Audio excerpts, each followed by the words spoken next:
साथियों, स्वागत है आप सभी का मेरे यूट्यूब चैनल पर। अभी तक अगर आपने इस चैनल को सब्सक्राइब नहीं किया है, तो इस चैनल को सब्सक्राइब करिए विथ बेल आइकन।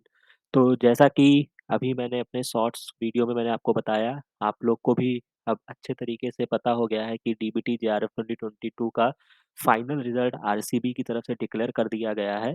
और जैसा कि ये आपको भी पता है कि जो एक्सपेक्टेड कट ऑफ, जैसा कि मैंने अपने इस वीडियो में मेंशन किया था 185, तो लगभग उसी के आस-पास 186 कट ऑफ रही है। तो ख़ैर आप वहाँ से देख सकते हैं। तो यहाँ पे मेरा ये मतलब है कि ये चीज़ तो जैसा कि मैंने पहले भी बोला था कि ये एक क्या था, हमारा एक प्रेडिक्शन था जो कि सही भी हो सकता था और गलत भी हो सकता था। तो यहाँ पे सही हो गया, बहुत अच्छी बात है। बट इस चैनल के माध्यम से जैसा कि मैं आपको बार-बार बताना चाहता हूँ कि यहाँ पे आपको कुछ चीज़ें यहाँ पे आपको सीखने को मिलेंगी, ठीक है? तो जैसे कि हम कभी भी कट ऑफ की बात करते थे, जिस तरीके से अगर आपने उस मेरे वीडियो को देखा है या अगर आपने उसको स्किप करके देखा होगा ना, तो आप वापस से जाके उस वीडियो को देखिएगा और चीज़ों को एनालाइज़ करना सीखिए। कहने का मतलब ये है कि हम किसी भी एग्ज़ाम्स के जब कट ऑफ की बात करते हैं, तो हम ऐसे देखते हैं कि हाँ, 2017 में ये हुआ, 2018 में ये हुआ, 2020 में ये हुआ, 2022 में ऐसा हो जाएगा। बट ऐसा नहीं है बच्चों, चीज़ों को आपको कैसे मैंने वहाँ पे एनालिसिस किया है, आप भी उस चीज़ को कर सकते हैं, कोई उसमें बहुत बड़ी वहाँ पे चीज़ें नहीं हुई हैं। तो आप कैसे एनालिसिस करते हैं, बहुत सारे पहलू होते हैं जो किसी कट ऑफ को निर्धारित करते हैं, तो उन सब चीज़ों को आप वहाँ पे देखिएगा, समझिएगा और खुद से आप अवेयर होइए कि आपको किसी की आवश्यकता ही ना पड़े और आप खुद से ही चीज़ों को एनालाइज़ करना सीख सकें। अब हम वापस से चलते हैं, जैसा कि हम यहाँ पे देख सकते हैं, तो जैसा कि ये आप यहाँ पे देख सकते हैं, ये आरसीबी की वेबसाइट है, जहाँ पे यहाँ पे बेट 2022 का रिज़ल्ट डिक्लेयर का यहाँ पे आपको देखने को मिल जाएगा। तो अगर हम इसको यहाँ पे ऐसे क्लिक करते हैं, तो ये वेबसाइट पे रिज़ल्ट आपका ओपन हो जाता है क्लियरली। तो आप यहाँ पे इसको देख सकते हैं, जिस तरीके से ये कट ऑफ है, वो 186 यहाँ पे कट ऑफ मेंशन की गई है। 1 सेकंड मैं आपको इसको दिखा देता हूँ। 1 सेकंड। ये, तो जैसा कि यहाँ पे क्लियरली मेंशन है, ये जो कट ऑफ है, ये आपका 186 यहाँ पे क्लियरली बताया गया है, ठीक है? 186 जैसा कि 185 मैंने बोला था। बट ख़ैर ये जो भी कट ऑफ है, ये आपको यहाँ पे क्लियरली देखने को मिलेगा। बट अब इम्पोर्टेंट चीज़ है कि अब आपको आगे करना क्या है? तो आगे करना क्या है कि जिन बच्चों का क्वालीफाई हुआ है, उनको मेरी तरफ से बहुत-बहुत शुभकामनाएँ और जिन बच्चों का नहीं भी हुआ है, तो वो भी यहाँ पे देख सकते हैं कि कोई जिस तरीके से आप शायद एग्ज़ाम के पहले तैयारी कर रहे होंगे या उसके पहले आपने सोचा होगा कि यार 200 नंबर कट ऑफ जाएगी, ठीक है? और इसमें मैं कह सकता हूँ कि बहुत सारे बच्चे ऐसे रहे होंगे ना कि जिन्होंने पिछली बार का 194 देखा होगा, तो अगर उनके 185 से ऊपर भी नंबर उन्होंने एग्ज़ाम में किया, 185 या 180 के आस-पास या मान लेते हैं 190, बट उनको एक अंदर से डाउट था कि यार ये पेपर में कट ऑफ हाई जाती है, तो मैं 2-4 क्वेश्चन और ऐड कर देता हूँ। तो उस 2-4 क्वेश्चन को ऐड करने के चक्कर में उनका भरपूर नुकसान हो गया है।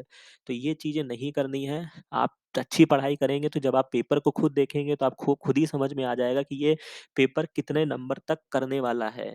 ठीक है? और आपको वहाँ पे इंस्टेंट डिसीज़न लेना होगा। आपको ये नहीं देखना है कि हाँ, पिछले साल इतना गई तो इस बार इतना जाएगी या उस बार इतना जाएगी और आप उसके चक्कर में अपना नुकसान नहीं करेंगे। ठीक है? तो जैसा कि यहाँ पे आप देख सकते हैं, तो निराश जिनका हो गया है उनको बहुत शुभकामनाएँ। जिनका नहीं हुआ है वो लोग भी यहाँ पे क्लियरली देख सकते हैं कि आप थोड़े ही नंबर से पीछे हैं, अगर जिनका कैटेगरी सेकंड में हुआ है तो आपको घबराना नहीं है, पढ़ाई करते रहना है। जो हमारा अपकमिंग एग्ज़ाम है आईसीएमआर, और जैसा कि अभी लेटेस्ट में सीएसआईआर ने भी बता दिया है कि वो बहुत ही जल्द नोटिस रिलीज़ करने वाला है, तो आप उसके तरीके से पढ़ाई करते रहेंगे। तो सबसे इम्पोर्टेंट बात जो इसमें मैं आपको बता देता हूँ, जैसा कि इन्होंने दिया हुआ है अपने पीडीएफ में, कि ये जो अवार्ड जैसे 3 तारीख को ये रिज़ल्ट डिक्लेयर किया गया है, तो 1 साल के भीतर, ठीक है? ये मैं आपको यहाँ पे हाइलाइट कर देता हूँ। कैंडिडेट्स को 1 साल के भीतर में अपना अवार्ड लेटर ले लेना है, ठीक है? और उसके लिए करना क्या है? उसके लिए आपको डीबीटी जेआरएफ की वेबसाइट पे जाना है, ठीक है? तो हम इसकी वेबसाइट पे चले जाते हैं। बेसिकली आप यहाँ पे देख सकते हैं कि एक्चुअल में यहाँ पे होना क्या है, ये देखिए। तो जैसे कि आप यहाँ पे देख सकते हैं, ये dbtjrf.government.in ऐसे करके आप वेबसाइट गूगल पे सर्च करेंगे तो इस तरीके का आपको इंटरफेस दिखेगा। यहाँ पे क्या करना है, ये भी एक इनका एक अलग पोर्टल है जहाँ पे अब क्लियरली ये चलने लगा है बेट 2022 रिजल्ट, और इस तरीके का कैसे आपको अवार्ड लेटर जो है वो 4 जून से अवेलेबल हो जाएगा।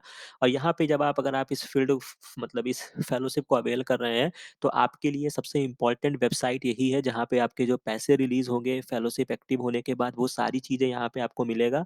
और डिफरेंट डिफरेंट चीज़ें यहाँ पे कॉर्नर्स दिए गए हैं, डिसबर्समेंट दिया गया है, गाइडलाइंस दिया गया है। तो ये सब सारी इन्फॉर्मेशन आपको यहीं मिलेगी। तो देन हम डीबीटी जेआरएफ पोर्टल पर क्लिक करेंगे तो वो आपको यहाँ पे ले जाएगा। यहाँ पे आपको क्या करना है, जैसे कि ये तो बात की बात है कि जब आप ज्वाइन करेंगे तो आप मतलब आप फेलो और जो आपका गाइड होगा वो भी यहाँ पे रजिस्टर्ड करेगा, ठीक है। बट अभी के लिए जो आपको अपना रजिस्टर करना है वो आपको यहाँ पे ऐसे क्लिक करना है, ठीक है। जैसे ही आप ये क्लिक करेंगे तो ये क्या होता है कि ये एक यहाँ पे 2 कॉलम दिए गए हैं। अभी आपको अपनी फेलोशिप एक्टिवेशन नहीं करना है, क्योंकि फेलोशिप एक्टिवेट तब होगा जब आप किसी जगह सक्सेसफुली पीएचडी में ज्वाइनिंग ले लेते हैं। तो अभी आपको केवल अवार्ड लेटर पे क्लिक करना है। यहाँ पे क्लिक करेंगे तो आपसे ये पूछेगा कि आपका बेट 2022 है। आप यहाँ पे सेलेक्ट करेंगे अपना एप्लीकेशन नंबर, ईमेल आईडी, और ये सारी चीज़ें आप भर के सबमिट कर देंगे, ठीक है। और हो सकता है आगे ये अपना आपका फॉर्म भी अटैच करवाएँ, जो भी इम्पोर्टेंट डॉक्यूमेंट्स हैं, तो ये लॉगिन करने के बाद ही पता चलेगा। तो आप इसको करेंगे और अपनी चीज़ों को एक्टिवेट करेंगे, जो कि इस पर पोर्टल पर अपलोड कर दिया जाएगा आपका अवार्ड लेटर। तो यहाँ तक की स्टोरी आपको क्लियर हो गई होगी। अब यहाँ पर जो कुछ और इम्पोर्टेंट चीज़ें हैं वो मैं आपको दिखा देता हूँ। जैसे कि ये एक गाइडलाइंस है, हालाँकि अभी ये 2022 के रिस्पेक्ट में तो नहीं आया है, बट जो 2021 के रिस्पेक्ट में था, तो वो भी आप इसी पोर्टल पे आपको मिल जाएगा। तो जो आप डाउनलोड करेंगे तो सबसे पहले आपको बेट एग्ज़ाम देना होता है, आप क्वालीफाई करते हैं, फिर रजिस्ट्रेशन करेंगे और इसमें कैटेगरी 1 और कैटेगरी 2 दोनों को अवार्ड लेटर दिया जाएगा। तो आप दोनों लोग अप्लाई कर सकते हैं, दोनों ही मतलब लिस्ट में जो भी बच्चे हैं, फिर अवार्ड लेटर मिलेगा। अवार्ड लेटर के लिए आपको डॉक्यूमेंट सबमिट करना होगा और देन उसके वेरीफाई होने के बाद ही आपको अवार्ड लेटर इशू कर दिया जाएगा। तो जैसे कि लिखा हुआ है who is eligible to receive award letter, तो दोनों ही कैटेगरी के बच्चे जो हैं वो अवार्ड लेटर रिसीव कर सकते हैं। इसके बाद प्रोसेस क्या है, वो डीबीटी जेआरएफ पोर्टल पर है, और उसके अलावा ये सारे इंपॉर्टेंट डॉक्यूमेंट्स आपके पास होने चाहिए, जिसमें कि मैं मेंशन कर देता हूँ। जैसे आपका एडमिट कार्ड हो गया, स्कोर कार्ड हो गया, आपका एमएससी का डिग्री सर्टिफिकेट होगा। हालाँकि इनिशियली अगर आपके पास कोई अपीयरिंग के बच्चे हैं, उनके पास डिग्री सर्टिफिकेट नहीं है, तो वो अपने फाइनल सेमेस्टर की मार्कशीट को भी दिखा सकते हैं। इसके अलावा recent passport size photograph, signature, DOB और जो भी आपकी कैटेगरी होगी उसकी लेटेस्ट आपको देना होगा, ठीक है? इसके बाद हार्ड कॉपी आपको नहीं देनी होती है, ये सब चीज़ें आपको अपलोड करना होगा। तो ये सारी चीज़ें आपको यहाँ पे क्लियरली मेंशन किया गया है। बाकी बेट स्कोर जो है वो आपका इश्यूएंस ऑफ अवार्ड लेटर के लिए एप्लीकेबल है। अवार्ड लेटर आपको कैसे मिलेगा, तो एक सॉफ्ट कॉपी और एक हार्ड कॉपी दोनों ही आपको दी जाएगी। सॉफ्ट कॉपी आपके डाउनलोड करने के लिए रहेगा, हार्ड कॉपी जो होगा वो आपके डिस्पैच कर दिया जाएगा आपके एड्रेस पे। इसके अलावा जो मोस्ट इम्पोर्टेंट चीज़ है वो वैलिडिटी है। 2 साल की वैलिडिटी होती है अवार्ड लेटर के रिलीज़ होने के बाद। तो यहाँ पे मैं आपको अभी जब ये बात आई है तो मैं यहाँ पे आपको क्लियर कर देता हूँ कि जैसे कि बहुत सारी एजेंसी पेपर कराती हैं, तो जिसमें से डीबीटी जो है, इसकी जो अवार्ड लेटर की वैलिडिटी है वो 2 साल है, ठीक है? सीएसआईआर या यूजीसी इनका भी 2 साल होता है, बट आईसीएमआर का जो होता है वो 1 साल की वैलिडिटी होती है। मतलब आपको विदिन 1 ईयर आपको जॉइन कर लेना है, ठीक है? तो ये बात आप याद रखेंगे, और इम्पोर्टेंट बात मैं भी यहाँ पे आपको क्लियर करता चलूँ, जैसे कि मैंने अपने पिछले लेक्चर्स में अपलोड किया था कि जैसे कि जो भी आपके सीएसआईआर इंस्टीट्यूट के लिए एसीएसआईआर का फॉर्म निकल चुका है। अब मतलब वो जो भी फॉर्म आएगा, अब वो जनवरी 2000 किसके लिए आएगा? 2023 के लिए आएगा। तो अभी तो 6 महीने में आप नहीं कर सकते हैं, अगर आप बड़ी जगह पे जाना चाहते हैं, जैसे आईआईटी के भी फॉर्म्स निकल चुके हैं, आइज़र के भी फॉर्म निकल चुके हैं, तो आपको वेट ही करना होगा अनटिल एंड अनलेस अगर आप किसी यूनिवर्सिटी में जॉइन नहीं करते हैं तो। मतलब वहाँ पे तो कभी भी ले लेते हैं उनके अकॉर्डिंग। तो मैं मेरा एक ऐसा सजेशन आपके लिए रहेगा कि क्योंकि पहली बात तो अपने डॉक्यूमेंट्स को बहुत ही अच्छे तरीके से वेरीफ़ाई करके ही भेजिएगा, ठीक है? ताकि उसमें कोई दिक्कत ना हो। विदिन 10 टू 12 डेज़ ये आपको दे देंगे अवार्ड लेटर, ठीक है? और उसके बाद 2 साल काउंट होगा, हालाँकि 2 साल बहुत होता है, इतने में आप एडमिशन ले लेंगे, बट फिर भी अगर आपको कोई जल्दी ना हो, तो आप चाहें तो विदिन अभी आप 2-3 महीने रुक कर आरसीबी को भेजिए, ताकि जितनी देर वो अवार्ड लेटर रिलीज़ होगा, उतना देर आपका 2 साल काउंट होगा। ये बहुत ही इम्पोर्टेंट पॉइंट है, तो आप इसको अपने अकॉर्डिंग देख लीजिएगा। तो ये एक इम्पोर्टेंट सजेशन है, जो आप देख सकते हैं। तो इस तरीके से ये पूरा है, जैसे इन्होंने पूरा मेंशन किया हुआ है, 10 से 12 दिन में आपको अवार्ड लेटर मिल जाएगा, ठीक है? और इम्पोर्टेंट चीज़ ये भी होती है, जो आगे आप फर्दर देख सकते हैं, तो वो इम्पोर्टेंट चीज़ ये भी है कि इनका जो कंटीजेंसी, मतलब जब आप जो फेलोशिप अमाउंट है, वो तो सब सारी एजेंसी का सेम होता है, बट जो कंटीजेंसी होता है, जो आप अपने रिसर्च में किसी मतलब एसेंशियल चीज़ों को खरीदने में इस्तेमाल कर सकते हैं, तो वो 30,000 जो होता है, वो डीबीटी का होता है, तो ये सबसे ज़्यादा होता है, बाकी में कम होता है, ठीक है? तो ये अच्छी बात है, बाकी इन्होंने अपना पोर्टल भी बना के रखा हुआ है, तो आप चीज़ों को ट्रेस कर सकते हैं। तो मेरे हिसाब से एक अच्छी संस्था है, जो बहुत ही अच्छे तरीके से अपना कार्य कर रही है। फेलोशिप भी आपकी अच्छे से एक्टिवेट हो जाएगी, कोई समस्या नहीं आएगी।